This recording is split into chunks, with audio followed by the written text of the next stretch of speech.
Welcome to Oriel and to the 4th annual Rex Nettleford Lecture on Colonialism and Its Legacies. My name is Nick Gaskell. I'm one of the English Fellows here at the college. The college began this series in 2022 with the aim of contributing to the urgent conversation around the cultural and material legacies of colonialism. The lectures, as we'll soon see, bring in people who are doing important work in these areas, providing creative and critical frameworks for understanding the long and tangled effects of colonialism. But in addition to showcasing current work, we also wanted to encourage the next generation of scholars, artists, and writers. And with that goal in mind, we linked this Nettleford Lecture to an essay prize for Year 12 students, also on the topic of legacies of colonialism. I'm pleased to say that the winners of that competition and the students whose work received an honorable mention are with us tonight and will be recognized after the lecture. I'd also like to thank several people who have been instrumental in making the lecture and the essay competition possible this year, namely Catherine Ferguson, Karis Owen, Jared Smith, and Marco Zhang. Thank you. Before introducing tonight's speaker, I want to say a quick word about the man in whose honor the lecture series and essay competition are named. Ralston Milton Nettleford, who went by Rex, was born in Falmouth, Jamaica, and attended the University of the West Indies before receiving a Rhodes Scholarship to Oriel in 1957. He studied politics with Isaiah Berlin while he was here, and then returned to Jamaica, where he became a prominent public historian, a choreographer, and the founder of the National Dance Theater Company of Jamaica, and the Vice Chancellor of UWI from 1998 to 2004. In his wide-ranging work across history, education, and the arts, he grappled with questions of cultural identity in the wake of colonialism, always emphasizing the importance of what he called creative intellect and the creative imagination in shaping a new society out of slavery, colonialism, and their aftermath. We're proud here at Oriel to have the opportunity to honor this multifaceted legacy that models so clearly the deep connections that link politics, the arts, history, and education. Tonight we have the honor of hearing from someone who has analyzed those links with unparalleled clarity and insight. Gary Younge is an award-winning author, broadcaster, and a professor of sociology at the University of Manchester in England. Formerly a columnist at The Guardian, he's an editorial board member of The Nation magazine, the Alfred Nobler Fellow for Type Media, and the winner of the 2023 Orwell Prize for Journalism and the 2025 Robert B. Silvers Prize for Journalism, among many other prizes and honors too numerous to catalog here. He's written for the New York Review of Books, Granta, GQ, the Financial Times, and the New Statesman. He's made several radio and television documentaries on subjects ranging from gay marriage to Brexit. He has a podcast. He's also written 6 books that draw from his experience as a journalist based at different times in the US and in the UK, and reporting from all over the world. Many, such as Stranger in a Strange Land, Travels in the Distant United States, and No Place Like Home, A Black Briton's Journey Through the Deep South, draw from his experience in the US and model an illuminatingly comparative sense of how race and racism operate in different historical and national contexts. He's also uncovered forgotten stories behind figures and events we thought we already knew, as in his book, The Speech, the story behind Martin Luther King's dream, or his reporting on Claudette Colvin's role in the story of the Montgomery bus boycott. If you don't already know Gary's work, his most recent book, Dispatches from the Diaspora, From Nelson Mandela to Black Lives Matter, is a great place to start.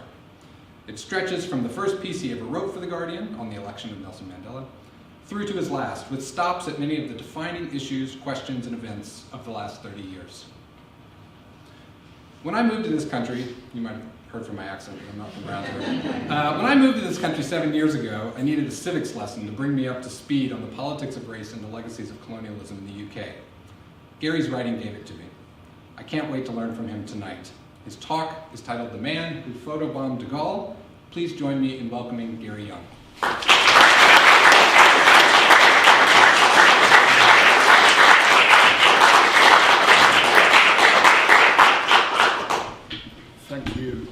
Thank you, Nicholas. Thank you, Oriel, for inviting me. There are 2 reasons why I wanted to give this talk. One was because it forms the basis of the first chapter of the book I'm writing at the moment about post-war Black Europe. And the second is because we're so close to VE Day. And I think that really just demands some reflection or gives us an opportunity for reflection, particularly with regards to the story I'm about to tell. And the story I'm about to tell starts not with victory in Europe so much as the liberation of Paris. When General de Gaulle, the leader of Free France, was really concerned with the optics of liberation.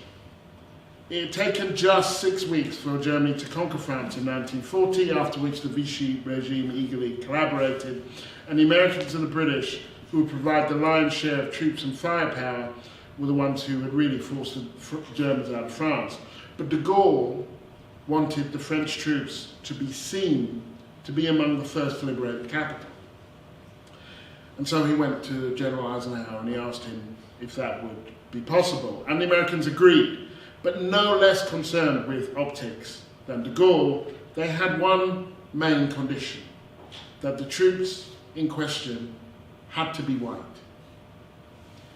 A few weeks after de Gaulle met Supreme Allied Commander Eisenhower in Algiers, a memo stamped confidential from Eisenhower's Chief of Staff, Major General Walter Bedell Smith, read, "It's more desirable that the division mentioned above consist of white personnel. This would indicate the 2nd Armoured Division, which, with only 1/4 native personnel," by which he means not white, "is the only French division operationally available that could be made 100% white." So they're not just going for whitish, 100% white, bright, shiny.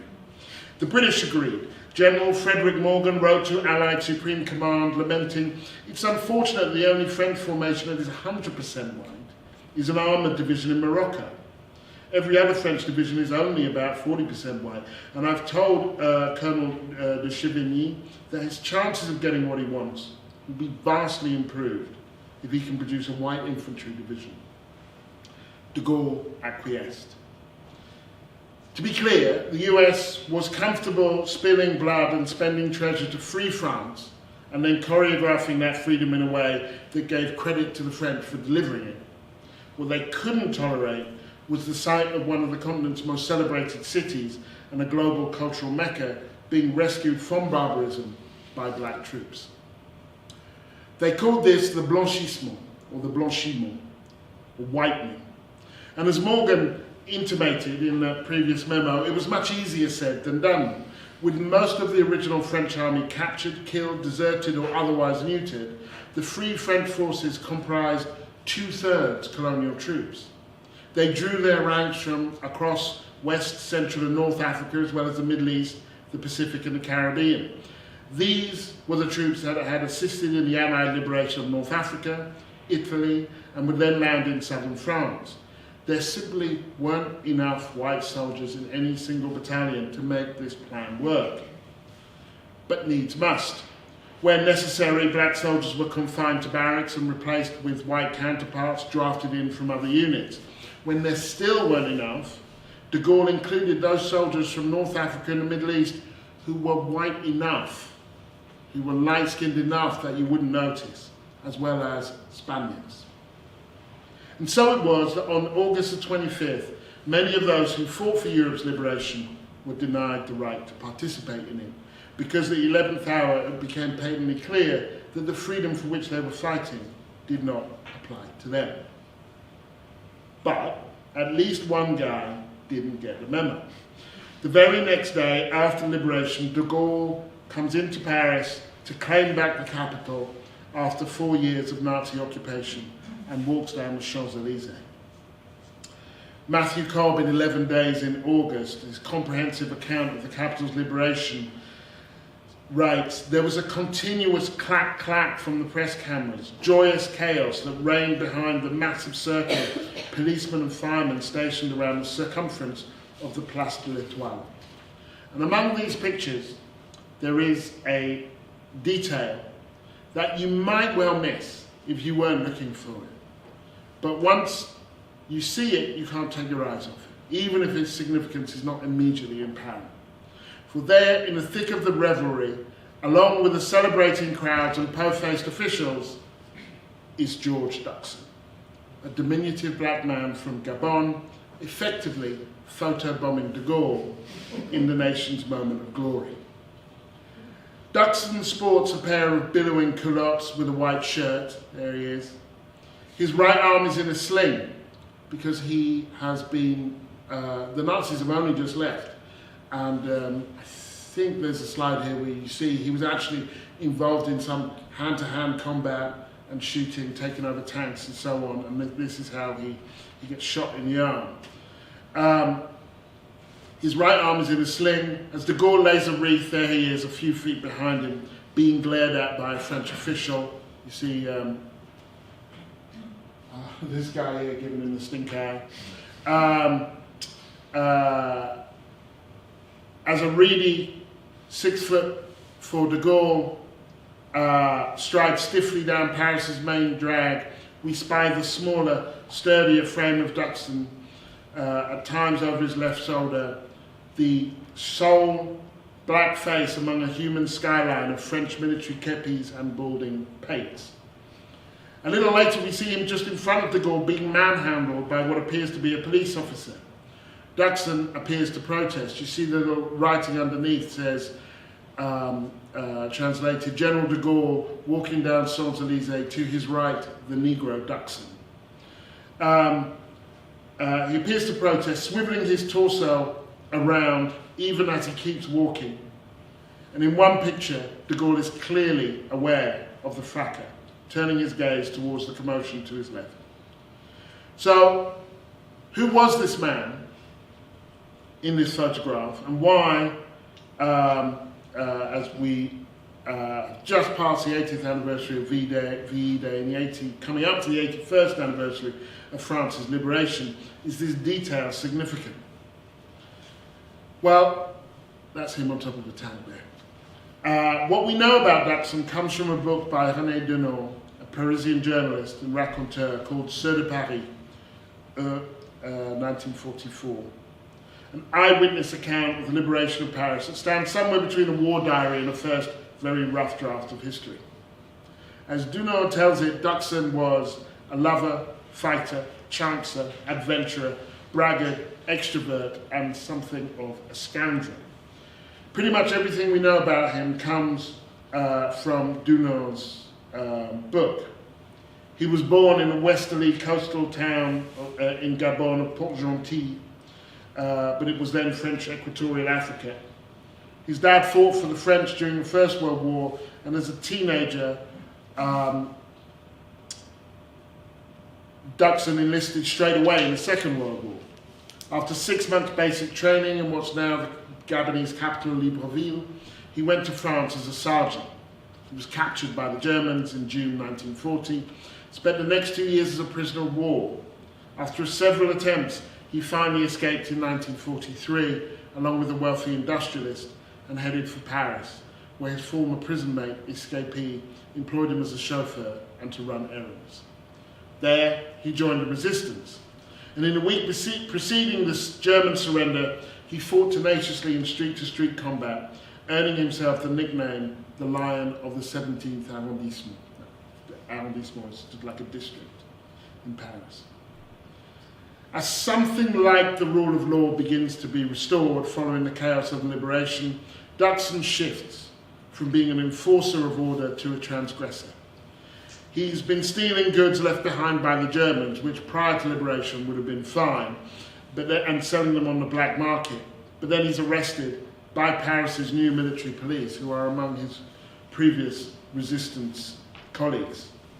En route to the prison in Mont-Valérien, he jumps free from the police vehicle at a light and makes a run for it. The police shoot him in the leg, the bullet shatters his thigh, they drive him to hospital, and he passes away on the operating table. At the Alliance Française, the French government's cultural institute in Libreville in Gabon, they say they had never heard of him. Were it not for the photographs and memoirs of Ernst Dunant, Duxton would have not just passed away, but he would have passed out of history altogether. Now, Duxton and the Blanchissement are separate if related stories, taking place just one day apart, which together tell us many things about both how the Second World War and black people's relationship to Europe are often misunderstood. Simultaneously indispensable and yet discarded, they couldn't actually get an all-white posse together because there were too many black people who had given their or offered their lives to France and were still able to find. So indispensable and yet discarded, often at the heart of the action and yet actively marginalised. Europe's history makes little sense without black people, and yet they remain the most visible people who are yet to be fully seen in its story, or among the most visible people, I should say. But for the purposes of this lecture, I just want to concentrate on 3 issues. First, the first thing that Duxon teaches us is the importance of understanding Europe at the end of the war, not so much geographically, from the Iberian coast in the west to the Urals in the east, from Iceland in the northwest to Greece in the southeast, but as politically, sprawling across Africa, Asia, the Caribbean and Oceania. At the time, the flags of Britain, France and Portugal flew all over the globe. Duxon may have been born and raised in Gabon, but he was a French subject, citizen, raised, we are told, in the European way, by a father who, and I quote, was especially keen to engender in him a love of France. Indeed, there were more black people living in British, Belgian and Portuguese colonies. Now, obviously, I'm just looking here at people in sub-Saharan Africa. There's an entirely different story that you can tell that is absolutely related if you were doing Asia, but that's just not what I'm doing. It's not that I don't know about it. There were more black people living in British, Belgian and Portuguese colonies than white people living in Britain, Belgium and Portugal, respectively. And more Africans, the majority of them black, living under French rule than there were white people living in France. White Belgians in Belgium were outnumbered by black people who lived in Belgian territories by 6 to 1. It's true that not all European nations had colonies, but far more of them than is commonly acknowledged had either been colonizers in Africa and the Caribbean or involved in the slave trade or other forms of forced labor. Germany's colonies in Cameroon, Togo, Namibia, and Tanzania and Burundi had been taken from it after its defeat in the First World War and distributed among the victors. Italy had controlled Eritrea, Ethiopia, and Somalia. Spain, which had once dominated the Americas and beyond, had footholds in Africa, holding on to Equatorial Guinea until 1968. Denmark had slave trading forts in West Africa, which it sold to the English in the 19th century, and islands in the West Indies, which it sold to the US in 1916, and were renamed the US Virgin Islands. Sweden had several forts in West Africa and claimed Tobago, Guadeloupe, and St. Bart's in the Caribbean, though with the exception of St. Bart's, where they remained for almost a century, they didn't hold on to them for very long. The Norwegian-controlled company Société de Mardal built and operated coconut plantations in Portuguese-controlled Mozambique using forced and child labour. The Knights Hospitaller of Malta, a vassal state for the Kingdom of Sicily, held St. Kitts, St. Martin, St. Bart's and St. Croix for 14 years during the 17th century. The Duchy of Courland and Semigalia, a fiefdom of the Grand Duchy of Lithuania, even got in on the action, establishing a settlement in Gambia and briefly held Tobago in the Caribbean during the 17th century. During the interwar years, there were eugenic societies across Central and Eastern Europe, including what is now Czechia, Hungary, Latvia, Estonia, and Lithuania. Poland, which during that time considered buying land in Liberia, Mozambique, Cameroon, or Madagascar, also saw one of its noblemen lead an expedition to Cameroon in the 19th century. So even if not every European nation fully participated in colonialism, it was a pan-European pursuit, shaping a global economic system, the legacy of which still endures, and enveloping the entire continent in a project underpinned by certain racial and racist values and assumptions which enjoyed free movement of thought. Throughout. When Haiti was forced to reimburse its former slave owners for the privilege of its own freedom, a payment that lasted generations after its successful slave-led revolution, the beneficiaries included the son-in-law of the Russian Emperor Nicholas I, and Prince Max von Baden, the last imperial chancellor of Germany. Those primarily Central and Eastern European states which did not have colonies were deeply affected by colonialism, in the same way that the whole of the United States was impacted by slavery, even though not all states practiced slavery. More than a quarter of the states were founded after slavery, and 2 were founded after the Supreme Court made segregation illegal. The legacy may be uneven, but it was fundamental to the politics, economics, and culture of the nation, just as colonialism was fundamental to the continent of Europe. Which brings us back to the Second World War, because from the virtual extermination of the Herero people in Namibia by the Germans to the vicious amputations inflicted on Congolese by the Belgians, the brutal means by which European states had secured and maintained control of these far-flung places belied the shock at the depths of pathology to which the continent had been reduced, which were laid bare in the concentration camps and death camps at the end of the war. In post-war, Tony Judd writes, quote, "Overseas in their colonies, European states had habitually indentured or enslaved indigenous populations for their own benefit. They had not been above the use of torture, mutilation, or mass murder to coerce their victims into obedience. But since the 18th century, these practices were largely unknown among Europeans themselves, at least west of the Bug and Pratt rivers. Put bluntly, to a significant extent, the shock resided not so much in the fact that these atrocities had been committed, but that they had been committed against other Europeans.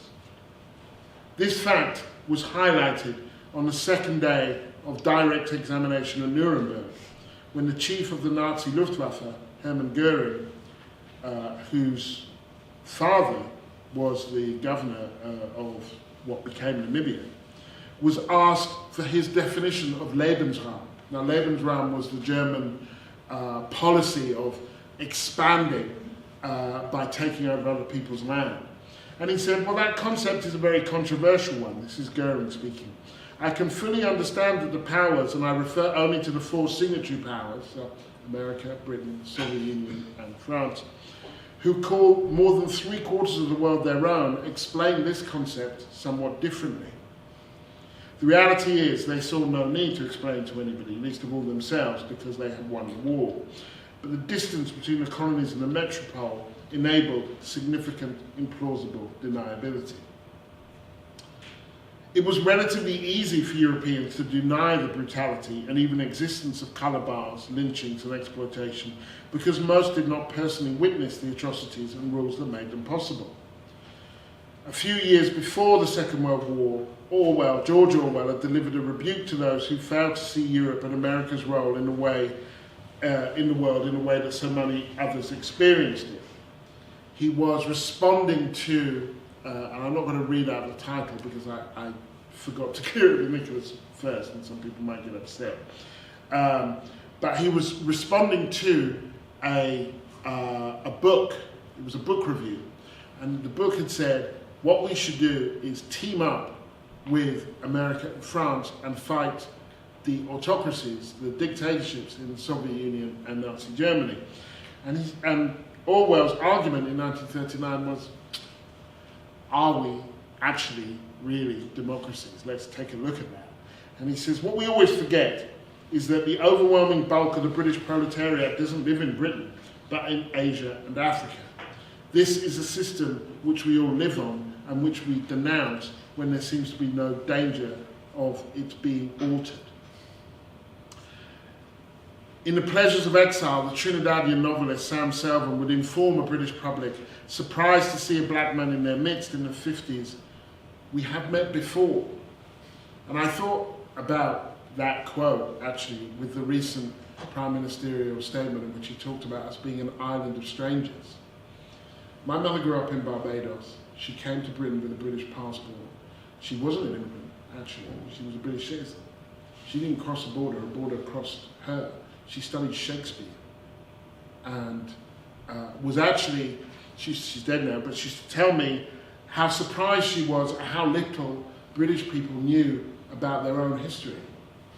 because they had been raised to kind of be completely inculcated in it. There is nothing particularly strange about this relationship and about these migrations. The thing that's strange, and I'll come on to this, is the capacity to forget in real time where we've been and what we did when we were there. The trouble is that, like a meat eater who suddenly finds themselves in an abattoir, British people struggle to align their deeds with reality. In 1948, I found this in the archives, a Colonial Office survey discovered that half of British people could not name a single colony in 1948, the year of Windrush. One person thought Lincolnshire was a colony. It's pretty funny, particularly now they voted reform, I think. But anyway, this at a time, 1948, when Britain ran much of Africa and the Caribbean and significant areas of Asia. This was, as I said, the year that Windrush stopped, with several hundred Jamaicans on board, and partly explains the struggles we have had since and to this day. For in Britain, people will say, we won the war, even if they weren't born, even if they didn't fight. They'll say, we won the World Cup, even if they didn't play, even if they weren't born. But when you ask them to accept some accountability or responsibility for the history that left some enslaved, raped, denied freedom, living in some places in tyranny, they will say, I wasn't born, I'm not responsible, I wasn't there. And the collective, it's not so much remembering as dismembering, I think. And the collective historical European identity that people would otherwise embody in moments of victory and national pride becomes suddenly and urgently estranged and elusive when it comes to less flattering periods in their history. And this contradiction is clearly unsustainable. Power has many parents, but the brutality that it takes to acquire it is often an orphan. When people say, let's put the great back into Great Britain, I always want to ask them, well, first of all, where do you think that great went? And secondly, how do you think you got it? Writer and activist Sivanandan would inform later anti-immigrant protesters with shallow colonial memories, well, we are here because you were there. But of course, if you never knew where you were or what you did there, even when you were there and when you were doing it, then how could you make sense of who's here now and what they thought of you? This continues today, I think. If we look at the small boats and who is coming in the small boats, there are people from Iraq. The three largest countries, the three countries that are most likely to come from at the moment are Iraq, Afghanistan, and Iran.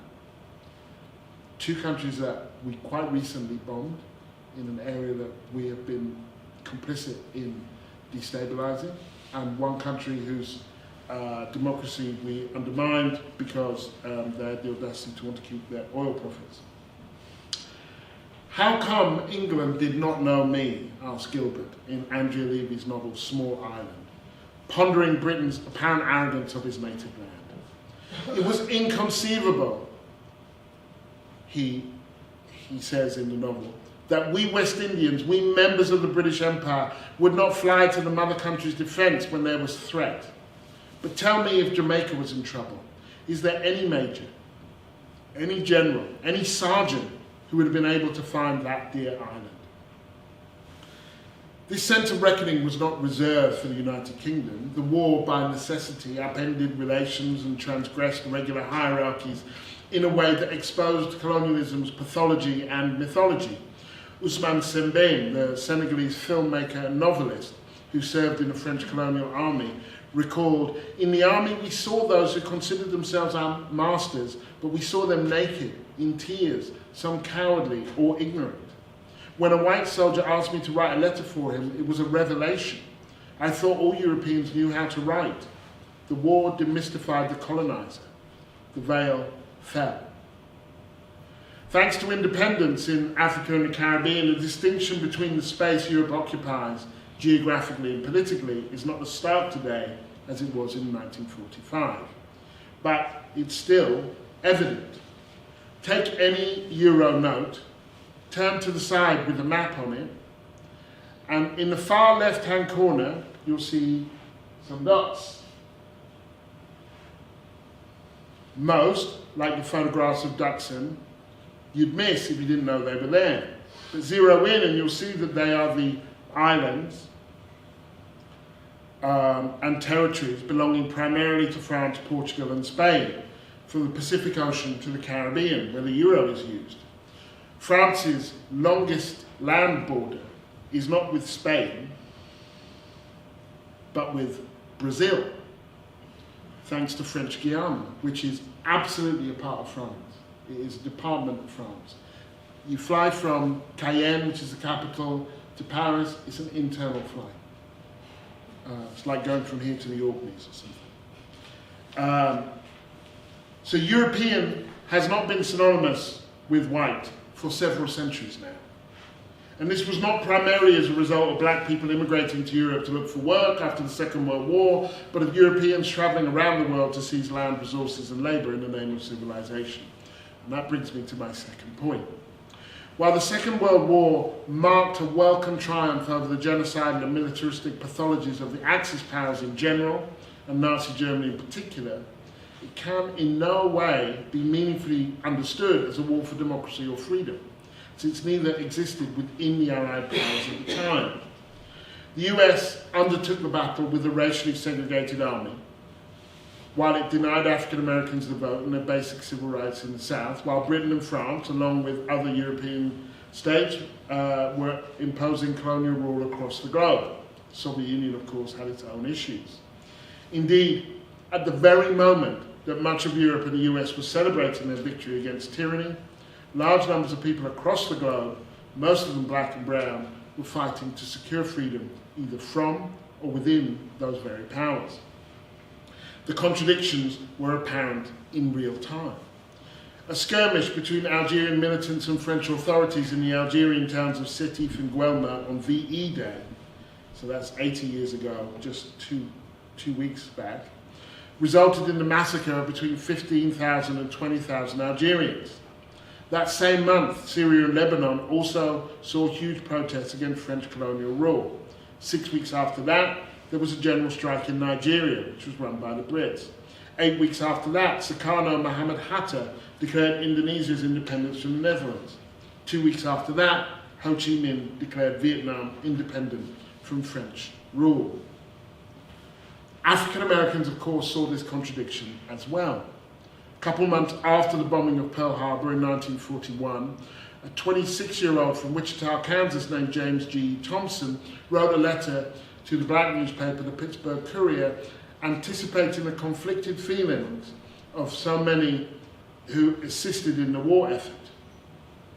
The V for victory sign is being displayed prominently in all so-called democratic countries which are fighting for victory over aggression, slavery and tyranny, Thompson wrote.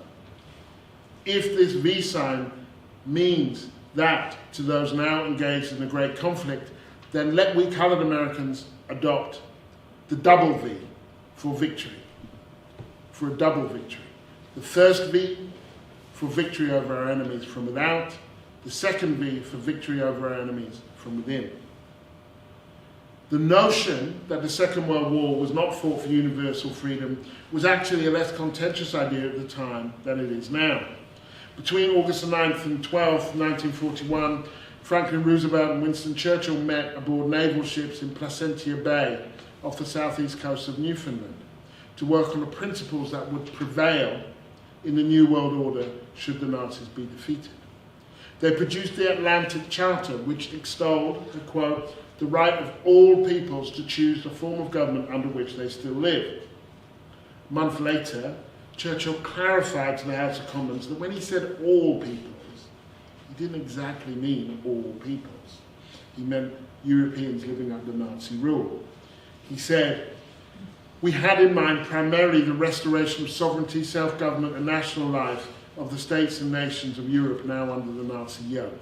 So that is quite a separate problem from the progressive evolution of self-governing institutions in the regions and peoples we owe allegiance to the British Crown. 4 years later at Yalta, Churchill was again clear that the structure of international justice set up in the wake of the war would not apply to British colonies. I will have no suggestion that the British Empire is to be put in the dock and examined by everybody to see if it is up to their standard, he said. Never, never, never. Every scrap of territory over which the British flag flies is immune. I think it's interesting that these were the things that people would say out loud back then. Of course it mattered who won the war. It just didn't matter with quite the moral force that it's now portrayed for everyone. In Paris, Martinican-born novelist René Mahon, the first black winner of the Prix Goncourt in 1921, was bewildered after liberation when he went to his local cafe with his white wife for a glass of wine, only to be roughed up by 5 white American soldiers who rained insult and abuses on his wife for being in the company of a Negro. He told Roy Audley, African-American reporter, this never happened during the Nazi occupation. Indeed, it was in post-war Germany where the US military instructed the Germans to respect its colour bar even as it simultaneously pursued denazification that the double standards were most glaring. The military occupation of Germany by American troops elicited 2 striking responses, writes Heidi Fehrenbach in her book Race After Hitler. One came from Germans who noted with incredulity and derision that they were being democratized by a nation with a Jim Crow army and a host of anti-miscegenation laws at home. The second came from African-American GIs who, in their interactions with Germans, were stunned by the apparent absence of racism in the formerly fascist land and, comparing their reception with treatment by white Americans, experienced their stay there as unexpectedly liberatory. My third and final point is that the blanchissement shows that it's not by accident that we do not know these stories, but largely by design. Black and brown people were deliberately written out of the story. In this huge, blood-soaked morality play that was the Second World War, black people do not appear as heroes, villains, victims, perpetrators, conquerors, collaborators, or resistors. We're just not there. With a handful of exceptions, you will see them neither on the statues to the fallen nor in the endless movies and books dedicated to the subject. Like Dachshund on the Champs-Élysées during the liberation, you wouldn't know they were there unless you went looking for them. But they were there in a range of ways, in sizable number and to notable effect. After de Gaulle fled France, he established a French capital in Brazzaville, which is today the capital of Congo. Alain Mabankou, in a letter to France, would later write, that means that the French were all Congolese while Europe was at war and Germany was madly bent on conquering the planet. Now, de Gaulle was able to move to Brazzaville because the only black governor in the empire, Félix Éboué, was the first to abandon Vichy. There was only one black governor, and he was the first to say, I'm not going to collaborate with the Nazis, I'm going in with de Gaulle. Éboué was the grandson of slaves born in the South American-based colony of French Guiana that we saw earlier. He was governor of Equatorial Africa, which today includes Gabon, the Republic of Congo, Central African Republic, and Chad. The white governors of New Caledonia and Tahiti would soon follow. When Algeria was eventually liberated from Vichy in 1942, de Gaulle moved his base to Algiers, where it remained until the liberation. So the headquarters of France for most of the war was in Africa. The British, meanwhile, or Free France, the British, meanwhile, asked the Americans to refrain from sending black troops to the UK because they didn't want to administer US-style segregation on British soil. But the Americans made it clear that even if they couldn't exclude them, even if they wanted to, that they couldn't exclude them even if they wanted to because they were essential to the war effort. One British civil servant in Washington, in a telegram to the Foreign Office, wrote, 60% of US Army engineers are coloured and provide most of their organised dock labour. Engineers, fighting units of which have to be included in field formations, are in serious danger of being over-darkened. I love that phrase. According to the Imperial War Museum, around 150,000 African Americans came through the UK alone, as well as others who fought their way through Africa and into Italy or arrived in the liberated France. Most were not permitted to join combat troops and instead served in supply, delivering the food, material and medicines, burying the dead and driving, fueling and fixing trucks. As American combat forces pushed into occupied France, they could only go as far as their supply lines could take them, writes Matthew Delmont in Half American, which meant that they could only go as far as black supply troops could take them. Almost everything the Allies transported to the front passed through the hands of at least one black American. There was a really interesting challenge that they had when they knew that the Americans were going to come, which was that many of the colonial representatives who were in Britain at the time, and if we think of racism as a language with many dialects, then British racism was a different dialect to American racism.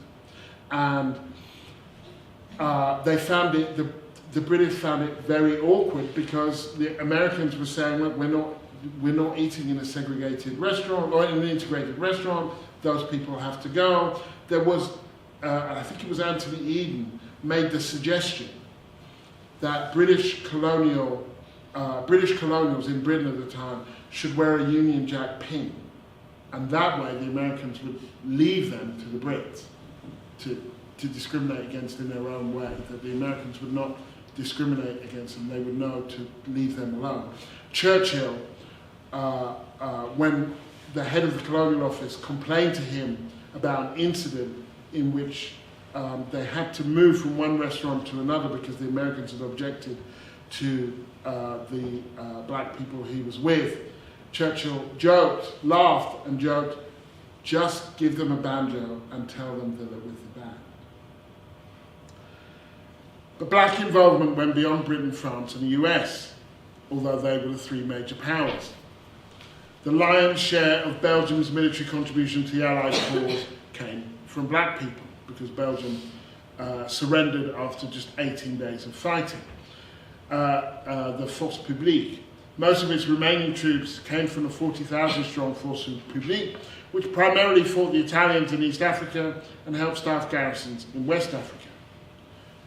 Once the Dutch had surrendered after just 5 days in May 1940, the Schutterij held the fort along with the Royal Netherlands East Indies Army in Suriname until the Americans arrived 18 months later. This was important because Suriname has a lot of bauxite, which was very important for American aircraft, and it sat right next to French Guiana.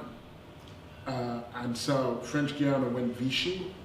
If the Nazis had decided to take over Suriname, they could have done it from French Guiana. So actually, the Americans, once the Americans had figured that out, then they sent their troops there about 18 months later. But at the beginning, it was the Schutterij and the colonial troops from what was Indonesia. Italy recruited 256,000 Lascaris to its Royal Corps of Colonial Troops by 1940. So not all of them even fought for the Allies, of whom 182,000 were from Eritrea, Somalia and Ethiopia, and 74,000 from Libya. Most of these were mercenaries and conscripts and proved of limited military value.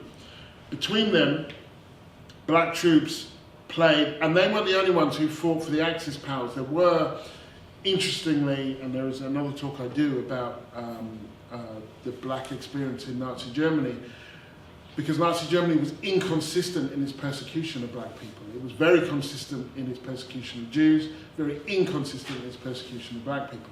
And so there were some Afro-Germans who ended up serving in the Wehrmacht, actually, kind of crazily. Between them, black troops played important roles in Africa, where they kept Mussolini's troops engaged in the east, defended against further German incursions to the north, west and central Africa, with North Africa liberated from Nazi control, in which many French colonial and African-American troops were involved. The Allies could open up a strategically crucial southern flank against Italy, which would soon implode, forcing the Germans to shift and disperse resources from the east. The legendary African-American Tuskegee Airmen provided cover for the amphibious landing of Allied troops at the Battle of Anzio in Italy, shooting down at least a dozen Nazi planes, while the 92nd Infantry Division, the only black infantry division to fight in Europe, also known as the Buffalo Soldiers, fought through southern Italy to Tuscany. These contributions are not looked over by accident. A nation or continent doesn't forget these things as a person might forget an umbrella. They set about that task with great prejudice, and as was evident with the 1948 survey, they have the capacity to forget in real time. The knowledge of who these people were and what they did is not so much lost as obstructed and then discarded. Just 3 months after the liberation of Paris, when Dutson photobombs de Gaulle, on November 11th, 1944, the first photographic exhibition dedicated to the liberation of Paris, showcasing a selection of François Boucher's portfolio, opened at Carnavalet. Of the 1,500 photographs he took, there is only one featured a black soldier, and the curator there thinks that it's unlikely that it was displayed in the actual exhibition. This was an army that was 2/3 colonial.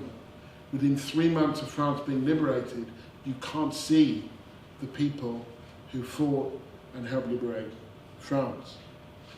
In conclusion, Dutson's appearance the day after is not merely of historical interest. The Second World War still looms large in the European imagination, shapes our thinking about the continent, and has a profound impact on our politics, and for good reason. In a range of ways, it laid the foundations for the continent's institutions. Avoiding another war in Europe was a rationale underpinning the creation of the European Union. The Holocaust defines Germany's relationship with the Middle East, and it's the reason why most European nations don't collect statistics on race and ethnicity or religion. It's the reason why Germany doesn't sit on the UN Security Council while France does, even though Germany's population and economy is significantly larger. It is central to patriotic myth-making. Austrians who cheered Hitler's troops as they marched in during the Anschluss in 1938 have now settled on their status as, I quote, the first victims of the Nazis. The resistance is central to France's self-image, even though collaborators, according to Tony Judd, outnumbered resistors until almost the very end. Despite rejecting at least thousands of Jews between 1940 and 1945, and storing millions of dollars in Nazi gold, much of it looted from dispossessed Jews, the Swiss still pride themselves on their neutrality. As Paul Gilroy explains in After Empire, where Britain is concerned, that memory of the country at war against foes who are simply, tidily and uncomplicatedly evil has recently acquired the status of an ethnic myth. It explains how the country remade itself through war and victory, that can also be understood as a rejection or deferral of its present problems. I wrote about some of these issues on VE Day, and I know that Twitter is a dumpster fire, and so we shouldn't really, certainly shouldn't be rattled by what's in it, but sometimes it throws up interesting things. And one of them was people saying, if my granddad was alive today, he would vote reform, he would want these immigrants out, he would. And obviously they hadn't read the piece. It could be that they read the piece and they didn't understand it. But the point was in the piece, your grandfather would have been fighting alongside these people, actually. Which doesn't mean that he might not have maintained those views. It means nothing apart from that you think that your grandfather was isolated in some way, and you don't understand that this was not just a multinational effort, it was a multicultural and multiracial effort in which large numbers of black people were involved, and they came to Europe in a moment to save it from itself.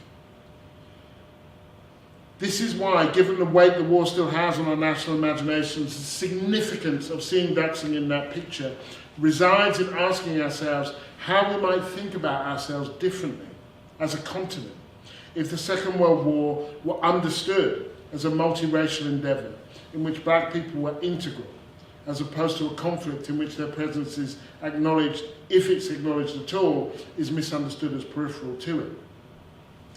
Life magazine's 368-page pictorial history of World War II featured more than 1,000 pictures of the war and only one black American. Among more than 800 photos in Collier's photographic history of World War II, there is similarly just one picture of black medical corpsmen.